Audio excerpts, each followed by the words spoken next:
Dr. Burns speaks of sitting with open hands in our work with our patients. What does this mean? How do we do it? And what might get in our way? Sitting with open hands describes alignment with the outcomes that our patients most desire. Oftentimes, we and patients want the same things. They want to stop having panic attacks, and we want that for them as well. In such cases, our desires are naturally aligned with each other. We may also meet patients who want something rather different than what we would want for them. Perhaps they want to continue abusing alcohol or drugs, or feeling somewhat anxious or depressed. In such cases, we might be tempted to try to sell patients on the outcome that we would want for them. If we give in to this temptation, we'll likely create a power struggle and end up labeling these patients as resistant. A couple once came to me for help with constant arguing. I met with them each individually, liked them both, and each told me that they'd be willing to take responsibility for the state of their marriage. So the three of us then met together. I taught them the 5 secrets of effective communication, and they agreed to practice these for 5 or 10 minutes each day. They returned a week later and I asked if they'd done their homework. They said yes, and then said that what they'd done was argue with each other about who was doing the homework correctly.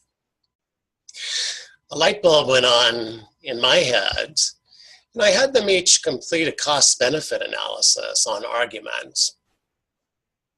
We saw that both had about a 90% benefit to ongoing arguing, and saw the cost as only being about 10% aversive. I asked them, are these numbers saying that you already have what you want in regards to arguments? They looked at each other and then at me and said, yeah, I guess we do. The moment challenged me to practice open hands. In my life, constant arguing would be a poor platform for the kind of connection that I want with others. So working with this couple triggered thoughts like they shouldn't argue so much, and they should want to communicate differently. I chose not to act on those thoughts. Instead, I reminded myself that these adults were making choices that, like mine, created the connection that they had with each other in their lives.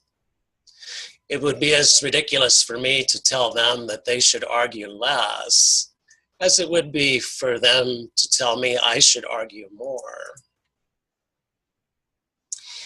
At the end of the day, open hands comes out of our own self-acceptance. If we're comfortable with ourselves as therapists, with all of our gifts and flaws, we'll probably be comfortable with our patients' choices as well.